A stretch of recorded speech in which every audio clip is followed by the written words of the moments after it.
Bab 1424. Keesokan harinya pagi-pagi sekali. Setelah bangun tidur, Tracy menyadari bahwa ada panggilan tak terjawab dari Ryan. Dia pun sangat terkejut, sehingga buru-buru menelepon balik. Halo, Ryan. Kemarin malam kamu meneleponku. Apa yang terjadi? Apa kondisi penyakit Daniel memburuk lagi? Tidak. Ryan menyalakan pengeras suara, sambil memperhatikan raut wajah Daniel dengan hati-hati. Lalu menjawab dengan saksama. Kemarin malam aku ingin pergi menjenguk Naomi. Jadi menelepon Anda untuk mencari tahu Anda sudah tidur atau belum. Jika belum tidur, aku ingin meminta Anda kembali untuk menjaga Tuan Daniel. Oh, sungguh mengejutkanku. Tracy menghela napas lega. Aku kira terjadi sesuatu padanya. Tidak ada apa-apa. Ryan menjawab tanpa sadar. Tetapi setelah selesai bicara, dia melihat tatapan mata Daniel. Maka buru-buru mengubah perkataannya. Kemarin malam dia masih baik-baik saja. Tapi pagi ini sepertinya dia merasa sedikit tidak enak badan. Apa? Tracy langsung panik. Apa sudah memanggil dokter? Aku akan segera ke sana. Baik-baik. Anda datanglah dulu. Baru bicara lagi. Setelah mengakhiri panggilan itu, melihat sudut bibir Daniel menyunggingkan senyum puas, Ryan tahu bahwa tujuan Daniel sudah tercapai. Dalam hati, Ryan pun bernapas lega. Nona Tracy akan segera kembali untuk menemani Anda. Kalau begitu. Setelah dia kembali, kamu pergilah temani Naomi. Benar saja. Sekarang Daniel menjadi sangat mudah diajak bicara. Tidak boleh meninggalkan pacarmu seorang diri di rumah sakit, sungguh bukan pria sejati. Hehe. Terima kasih, Tuan Daniel. Ryan merasa sangat gembira. Tapi, kamu harus memperhatikan ucapanmu. Daniel teringat sesuatu. Maka mengingatkan. Bukan aku yang menyuruh dia kembali. Mengerti. Aku mengerti. Ryan mengangguk berulang kali. Bantu aku mandi dulu. Sudah berbaring selama beberapa hari. Tubuhku sungguh bau. Baik, Tracy bahkan tidak sempat menemani anak-anak menyantap sarapan. Dia buru-buru kembali ke villa sisi selatan. Setelah turun dari mobil, Tracy melangkah dengan cepat dan naik ke lantai atas. Lalu menerobos masuk ke kamar dengan panik, dan sebelum menyelesaikan perkataannya, dia sudah tertegun. Daniel berbaring di ranjang, sedang memakan dumpling buatan Bibi Riana dengan santai. Melihat Tracy, Daniel segera memasang wajah serius, lalu berpura-pura terlihat lemah. Tidak ada nafsu makan. Bawa pergi. Ryan buru-buru membawa pergi dumpling itu, lalu berpura-pura mendesah dengan khawatir. Tuan Daniel, setiap hari Anda tidak mau makan. Harus bagaimana ini? Ada apa? Tracy berjalan masuk dengan cepat, lalu bertanya dengan cemas. Lukamu terasa sakit lagi? Atau ada gejala lain? Ryan, apa kamu sudah memanggil dokter? Lukanya terasa sakit, hingga membuat Tuan Daniel tidak bisa tidur sepanjang malam. Ryan memasang ekspresi tidak berdaya. Aku mau memanggil dokter, tapi Tuan Daniel tidak mengizinkan. Bagaimana boleh tidak memanggil dokter? Cepat hubungi Dokter Heidi. Tracy buru-buru mendesak. Sudah, memahami arti ekspresi Daniel, Ryan pura-pura berkata dengan sedih. Dokter Heidi bilang dia sudah melakukan segala hal yang dia bisa. Sekarang dia juga tidak berdaya. Hanya bisa bertahan. Apa tidak ada obat penghilang rasa sakit? Melihat Daniel yang sangat lemah, Tracy merasa sangat sedih. Obat penghilang rasa sakit sudah tidak efektif. Ryan semakin bicara dengan menyedihkan. Alasan utama karena luka di kepala terlalu dalam. Daniel terbatuk kering beberapa kali, mengisyaratkan agar Ryan jangan bicara lagi. Awalnya kepalanya hanya terkena pecahan pot bunga. Sekarang malah bicara seolah-olah dirinya akan segera mati. Nanti Tracy bisa curiga. Tentu saja, pada saat ini, dia tidak tahu bahwa Tracy sudah mengetahui kondisi yang sebenarnya. Semua gara-gara aku. Tracy merasa sangat bersalah. Tidak boleh makan dumpling. Beberapa hari ini kamu tidak boleh makan makanan yang berminyak. Aku akan membuat sup nasi untukmu. Setelah bicara, dia pun hendak keluar. Nona Tracy, Ryan buru-buru menahannya. Biar aku yang menyuruh Bibi Riana membuatnya. Anda temani Tuan Daniel saja. Ya, baik. Tracy duduk di samping ranjang, lalu menyentuh dahi Daniel. Coba aku lihat. Apakah demam? Aku tidak akan mati. Meskipun Daniel berkata seperti itu, tetapi dia malah memasang ekspresi lemah dan tertidur. Dia menyadari bahwa semakin dia berpura-pura lemah, Tracy pun semakin khawatir. Melihat wanita ini khawatir, dalam hati ia merasa sangat senang. Bab 1425.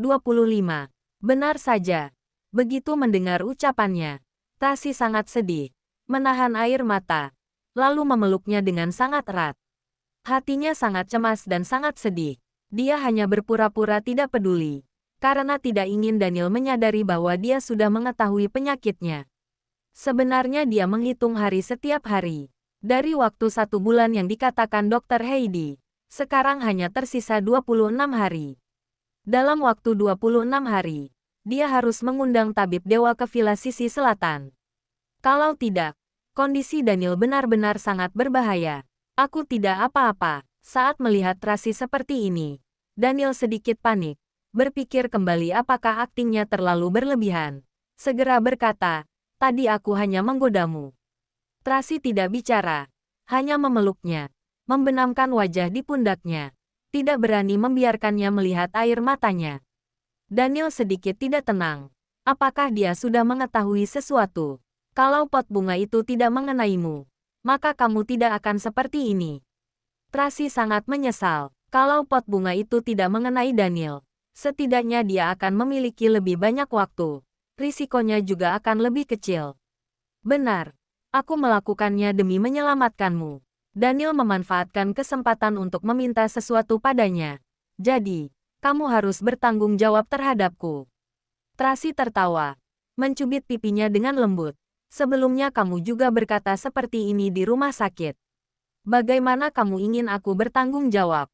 Menjagamu. Bukankah sekarang aku sedang menjagamu? Bukan hanya sekarang, Daniel berkata dengan serius. Tapi harus terus menjagaku, sampai aku mati. Omong kosong apa yang kamu katakan? Tracy langsung marah saat mendengarnya. Kamu baik-baik saja. Apanya yang mati? Aku beritahu. Kalau kamu mati, maka aku akan menikah dengan pria lain dengan membawa anak-anakmu, membuat mereka memanggil orang lain papi. Tracy mengancamnya dengan sangat marah. Kamu berani? Daniel langsung marah, seolah-olah api bisa menyembur dari matanya. Kamu lihat saja aku berani atau tidak. Tracy sengaja memprovokasinya. Bukan hanya itu, aku juga akan menghabiskan hartamu, tinggal di rumahmu. Lagi pula, keluarga Wallen sudah tidak ada orang. Semua harta adalah milik anak-anakku. Terserah aku bagaimana menghabiskannya. Tracy, kamu. Daniel marah sampai wajahnya pucat. Sangat ingin menghajarnya. Tapi seluruh tubuhnya kaku. Sama sekali tidak bisa bergerak. Apa? Tracy menarik pipinya. Berkata dengan kejam padanya. Sekarang kamu bahkan tidak bisa bergerak. Aku bisa melakukan apapun yang aku mau terhadapmu. Kamu. Daniel sangat murka. Bola matanya sampai hampir keluar. Marah kan? Kalau marah, maka cepatlah sembuh. Saat melihatnya marah, panik, dan tidak berdaya, Tracy ingin tertawa, tapi malah terus mengancamnya. Jalani pengobatan dengan baik, teruslah hidup, barulah kelak bisa bertengkar denganku. Kalau tidak, kamu hanya bisa melihatku mencelakai keluarga Wallens. Saat mendengar ucapan ini, amarah Daniel langsung menghilang. Hatinya tersentuh. Dia mengulurkan tangannya yang kaku dengan bersusah payah, memeluknya dengan erat. Dia tahu bahwa Tracy sedang memprovokasinya, ingin agar dia terus hidup dengan baik, barulah bisa berkata dengan tidak masuk akal seperti tadi. Mungkin Tracy sudah tahu kondisinya yang sebenarnya. Mungkin Tracy cemas akan terjadi sesuatu padanya. Daniel tidak ingin bertanya, tidak berani bertanya, juga tidak mau membongkarnya. Tak peduli bagaimanapun, yang penting Tracy berada di sisinya dan mencintainya. Tok tok tok. Saat ini, bibi Riana mengetuk pintu dan masuk. Saat melihat mereka berdua sedang saling berpelukan dengan erat, dia langsung berbalik dengan panik. Maaf. Aku keluar dulu. Tunggu sebentar. Tracy bergegas menyapa. Bibi Riana, berikan buburnya padaku. Baik, Nona Tracy. Bibi Riana meliriknya dengan tidak enak hati, meletakkan bubur di atas meja, lalu pergi dengan tergesa-gesa. Baiklah. Ayo makan bubur. Tracy mengambil mangkuk bubur. Duduk di samping ranjang untuk menyuapi Daniel. Ayo. Daniel mengerutkan kening. Berpikir dalam hati. Dosa apa yang telah dilakukannya sampai harus makan bubur setiap hari. Bab 1426. Selama 2 hari berikutnya, Tracy menjaga Daniel dengan sepenuh hati.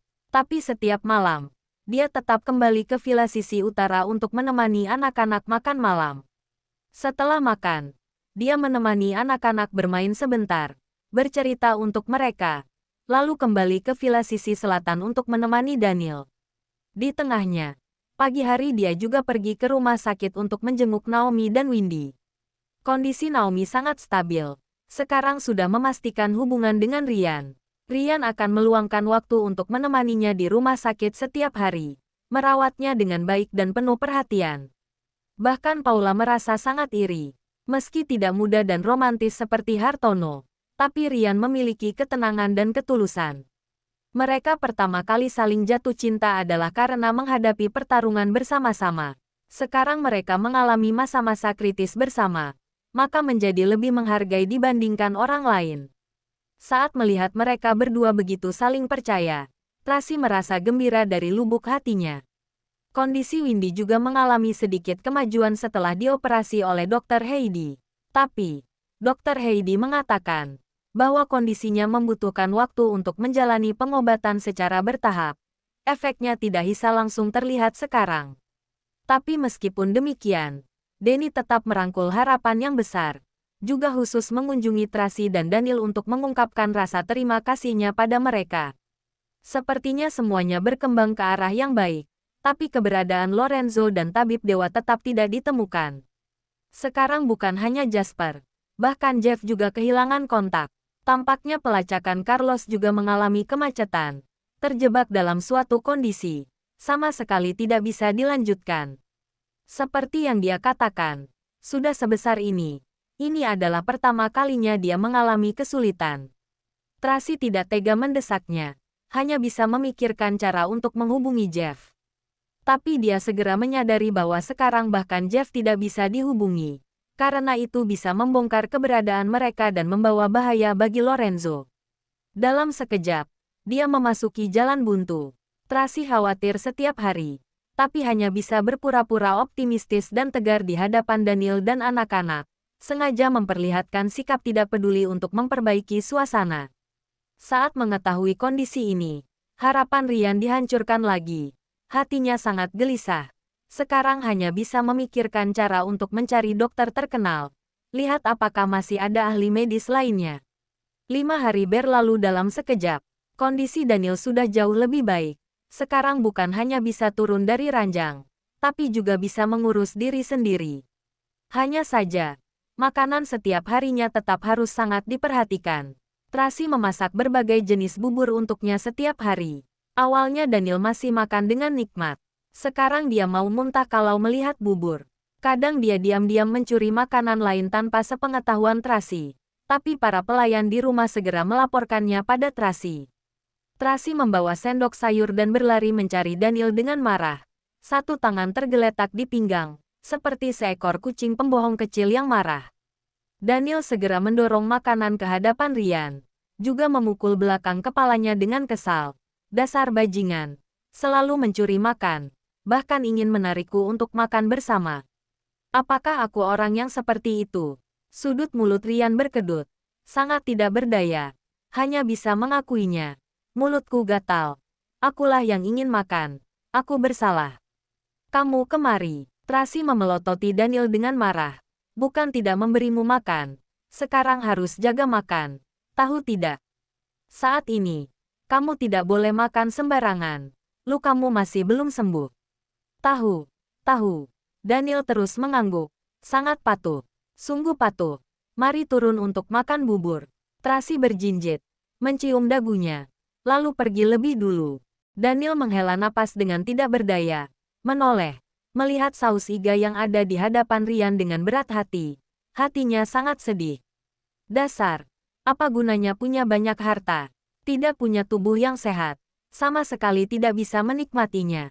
Harus sehat. Saat ini, Daniel memikirkan tentang prinsip masa tua dalam hatinya. Dulu Tuan Besar mengomel di telinganya setiap hari. Dia merasa menyebalkan. Mengira bahwa dirinya tidak akan pernah memiliki kekhawatiran seperti itu. Dia bahkan merasa bahwa meski sudah berusia 70-80 tahun, dia tetap akan memiliki tubuh yang sehat dan kuat. Tapi sekarang, tidak ada yang bisa melawan kehendak Tuhan. Bab 1427. Masa-masa yang sulit berlalu 3 hari lagi. Kondisi Daniel sudah jauh lebih baik. Sekarang bukan hanya bisa bergerak dengan leluasa, setiap hari juga bisa meluangkan beberapa jam untuk mengurus pekerjaan. Lily dan Dr. Heidi melakukan panggilan video untuk membahas kondisi Daniel saat ini. Dr. Heidi mengatakan bahwa pada dasarnya, dia sudah boleh makan dengan normal, asalkan jangan terluka lagi dan jangan terlalu lelah. Lily menyampaikan kabar ini pada Daniel. Daniel sangat gembira. Langsung menyuruh Bibi Riana menggoreng steak, memasak sup ikan, memanggang kalkun, menyiapkan berbagai jenis makanan enak. Bibi Riana segera meminta para pelayan di dapur untuk mempersiapkannya. Hari ini suasana hati Daniel baik. Memberi instruksi pada Hartono untuk pergi menjemput anak-anak. Membawa ke-6 anak ke Villa Sisi Selatan untuk makan bersama malam ini. Juga bilang akan membawa mereka ke puncak bukit untuk bermain kembang api setelah makan. Hartono segera melaksanakannya.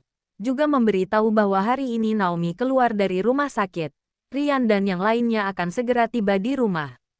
Begitu mendengarnya, Daniel memanggil mereka semua datang ke sini. Juga menyuruh pelayan untuk menyiapkan tempat makan di taman. Mengadakan pesta makan malam di Villa Sisi Selatan dan Villa Sisi Utara. Saat mendengarnya, Hartono sangat senang. Bergegas pergi mengundang semuanya. Bibi Riana dan para pelayan juga sangat gembira. Segera pergi mempersiapkan. Sudah lama tidak mengadakan pesta di villa.